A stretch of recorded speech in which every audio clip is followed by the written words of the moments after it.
Hey, this is Master Daniel with Pandas Karate, and today we're going to take a special look at the special effects work in Finding Saba Part-3. If you haven't liked or subscribed to our channel yet, please do. We always appreciate more fans. But let's get started, guys. The very first special effect we're going to show you guys is the morphing sequence. First off, what I really liked about this Finding Saba series was that we got a real chance to actually make Angela morph. It really put us a lot together, like how we were really going to do it.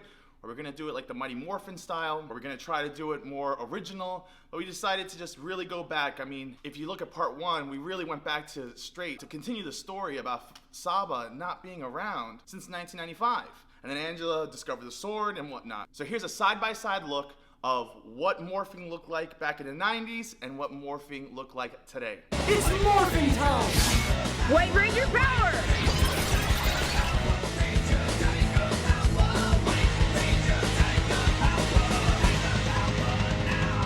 I really like that one a lot. What do you think, Saba? You can't talk. Special effect number 2. I loved that in the 90s, Saba used to fly around. Whenever the White Ranger was like in trouble or was like hurt, he was able to call upon Saba to actually come towards him. So here's a side-by-side look of our inspiration for that moment in Finding Saba Part 3. We believe in you. Just get up. You can do it!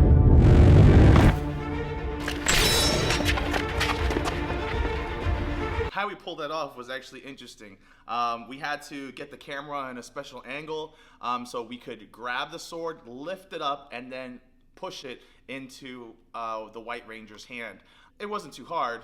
We just added some special sounds right on top of that. Special effect number 3, which is going to be our last one for today, the laser eyes. At the beginning of part 3, Angela actually called Saba to use his laser eyes to open the door.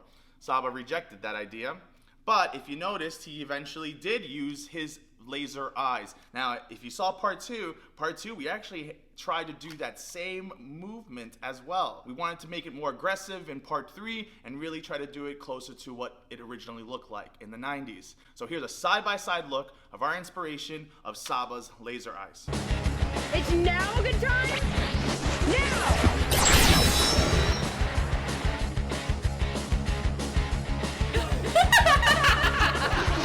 So that's it. Which one was your favorite? I'd love to hear. Was the morphing sequence your favorite, the levitating scene, or Saba using their laser eyes? I think me and Saba can agree that this is a great end to our chapter. If you haven't liked or subscribed, please do. We always appreciate your support, and have a great day, guys. Will it involve finding a talking robot? Or perhaps taking orders from a floating head?